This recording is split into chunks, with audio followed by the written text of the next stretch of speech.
Hello बच्चों, let's see this question. इस question में लिखा है vertices B and C of triangle ABC lie along the line x plus 2 by 2 equals to y minus 1 by 1 equals to z minus 0 by 4.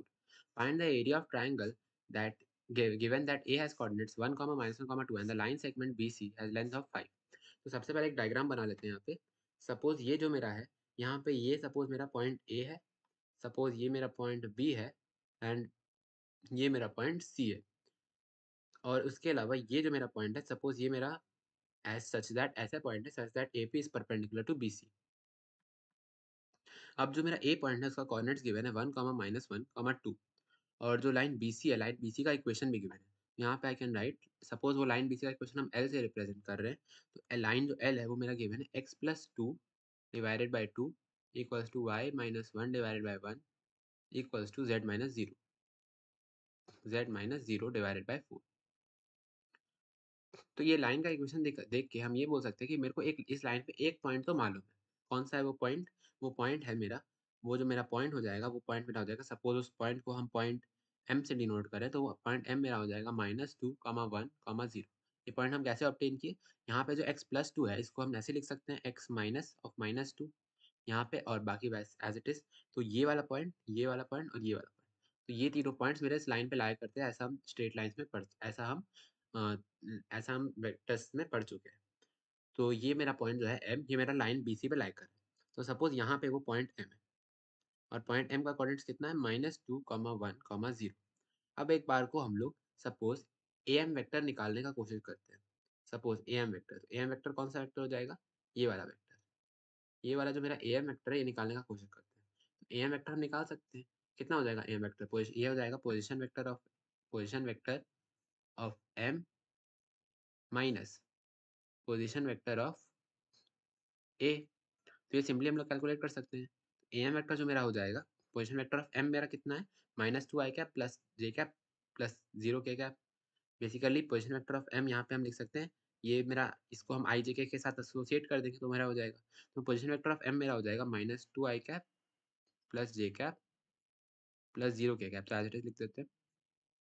उसके बाद minus position vector of A, तो ये मेरा है i cap minus j cap plus 2 k cap.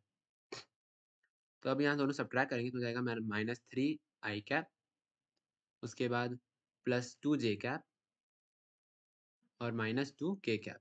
तो ये मेरा A M vector यहाँ पे ऑब्टेन हो गया। ए एम वेक्टर मेरा ऑब्टेन हो गया। अब जो ए एम वेक्टर है, हम बोल सकते हैं कि जो मेरा ए एम वेक्टर है, it is the sum of A P vector, it is the sum of A P vector and P M vector. हम यहाँ पे लिख सकते हैं कि A P vector plus P M vector equals to A M vector होना चाहिए। तो ये हम लिख सकते हैं by triangle law of addition. तो यहाँ से हम ए पी वेक्टर कैलकुलेट कर सकते हैं, कितना हो जाएगा? A M vector minus P M vector. तो ए एम वेक्टर तो मेरा आ गया। यहाँ पे मेरे को बस पी एम वेक्टर चाहिए, तो पी एम वेक्टर कैसे निकालेंगे? तो पी एम वेक्टर का मेरे को मैग्नीट्यूड और डायरेक्शन पता चल जाए तो हो जाएगा।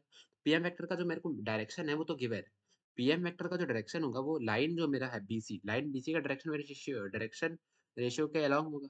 तो पी एम वेक्टर का डायरेक्शन हम यहाँ पे लिख सकते हैं। Suppose unit vector along P M vector यहाँ पे मेरे को लिखना होता, तो वो कितना हो जाता? सपोज यहाँ पे I write unit vector along P M, unit vector along PM, ये कितना हो जाता मेरा? BC के अलोंग का यूनिट वेक्टर। तो BC के अलोंग का जो डायरेक्शन रेशियो है 2, 1, 4 है, यहाँ पे मेरे को दिख रहा है 2, 1, 4। तो अगर मेरे को यूनिट वेक्टर चाहिए तो हम क्या कर देंगे? 2 i cap plus j cap plus 4 k cap divided by under root of इसका मॉड, यानी कि 2 का स्क्वायर 4 प्लस 1 का स्क्वायर 1 प्लस 4 का स्क्वायर 16। तो ये हो जाएगा, तो 16 प्लस 4 20 प्लस 1 21, तो यहाँ इसको हटा के √21 ही लिख देते हैं। तो यूनिट वेक्टर अलोंग पीएम ये मेरे को मिल गया। अब यदि इस यूनिट वेक्टर को हम पीएम के लेंथ से मल्टीप्लाई कर देंगे तो मेरे को पीएम वेक्टर मिल जाएगा। तो पीएम का लेंथ हम कैसे निकालें? पीएम का जो लेंथ होगा वो एएम का वो एएम, वो जो पीएम का लेंथ होगा वो एएम का ही तो प्रोजेक्शन होगा अलोंग बीसी। एएम का प्रोजेक्शन यदि हम बीसी पे निकालेंगे तो मेरे को पीएम का लेंथ मिल जाएगा। और प्रोजेक्शन निकालने का फॉर्मूला हम जानते हैं डॉट प्रोडक्ट से। जो प्रोजेक्शन का फॉर्मूला होता है वो होता है, तो उस प्रोजेक्शन फॉर्मूला को यूज़ करने से पहले सबसे पहले हम लोग जो बीसी वेक्टर है उस BC वेक्टर का सपोज जो BC के अलॉन्ग जो डायरेक्शन रेशियो है उसको एक वेक्टर असाइन कर देते हैं। तो सपोज जो मेरा एक V वेक्टर है, सपोज V वेक्टर मेरा 2i cap plus j cap plus 4k cap है। ये क्या है? ये वेक्टर बस ऐसा वेक्टर है जो BC के अलॉन्ग पॉइंट कर रहा है। तो यदि हम AM का यदि हम निकाल ले प्रोजेक्शन ऑन V वेक्टर, तो मेरा PM का लेंथ आ जाएगा। तो प्रोजेक्शन के फॉर्मूला से हम जानते हैं कि मॉड ऑफ PM जो मेरा होना चाहिए, यानी कि प्रोजेक्शन जो मेरा होना चाहिए जिसका लेंथ मॉड ऑफ PM हम बोल सकते हैं, वो मेरा कितना होगा? वो मेरा होगा AM vector dot V vector divided by ये मेरा हो जाएगा मॉड ऑफ V वेक्टर। तो अब यहाँ पे हम AM डॉट V कर देते हैं और मॉड V कर देते हैं। तो यहाँ पे सबसे पहले मॉड V देख लेते हैं। मॉड V जो मेरा है, मॉड V मेरा है अंडर रूट 2 का स्क्वायर प्लस 1 का स्क्वायर प्लस 4 का स्क्वायर यानी कि रूट 21। और AM डॉट V निकालते हैं सबसे पहले। AM डॉट V मेरा हो जाएगा, AM है मेरा minus 3i cap plus 2j cap, यहाँ पे लिख देते हैं minus 3i cap plus 2j cap minus 2k cap dot V vector मेरा 2i cap plus j cap 2i cap plus j cap plus 4k cap. ये divide मेरे को इसको डिवाइड करना है किससे? मॉड ऑफ V यानी कि रूट 21 से। तो यहाँ पे हम डॉट लेते हैं तो ये मेरा हो जाएगा -6 plus 2 minus 8 divided by root 21। तो मेरे को अब लेंथ मिलता हुआ दिख रहा है, ये हो जा रहा है मेरा -12 बाय रूट 21। तो ये मेरा आ गया मॉड ऑफ PM वेक्टर। अब हम क्या करेंगे? यूनिट वेक्टर को मल्टीप्लाई कर देंगे इससे, तो PM वेक्टर मेरे को मिल जाएगा। तो यहाँ पे हम लिख देते हैं अब PM vector. PM vector therefore PM vector equals to mod mod of PM into suppose ऐसे करके हम लिख दिए यूनिट वेक्टर अलोंग PM।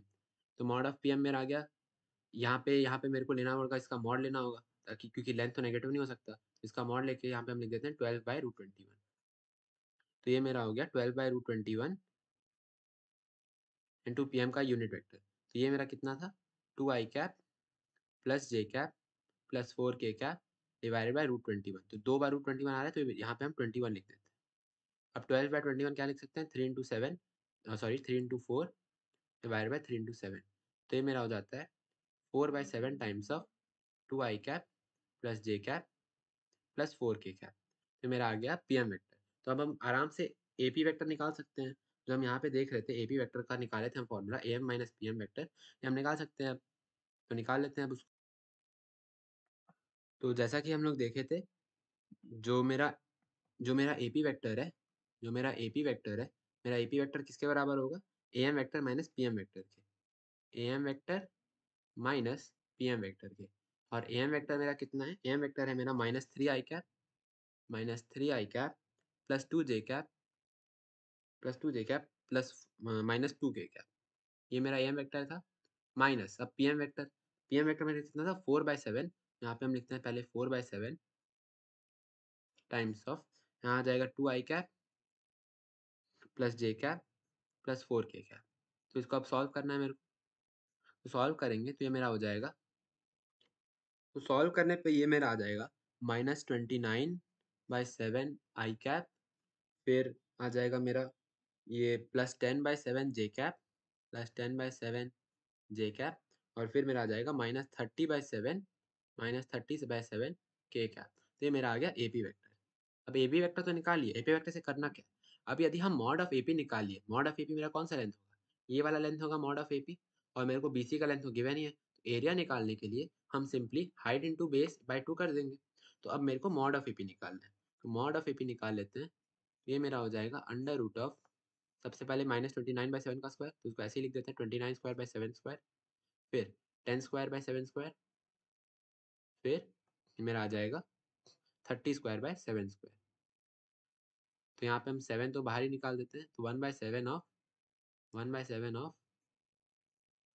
29 का स्क्वायर, 29 का स्क्वायर कितना होता है? 841 प्लस 100, 10 का स्क्वायर 100 प्लस 30 का स्क्वायर यानी 900।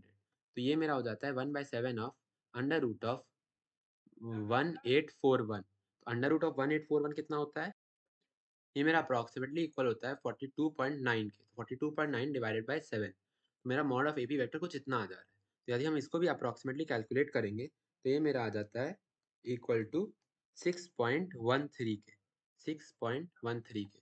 तो मॉड ऑफ AP वेक्टर मेरा इतना आ गया। यदि हम ट्राइंगल ए बी सी का एरिया निकालेंगे तो ये मेरा हो जाएगा, यहाँ पे हम लिख देते हैं area of triangle A B C, ये हो जाएगा मेरा half into mod of A P vector into base B C.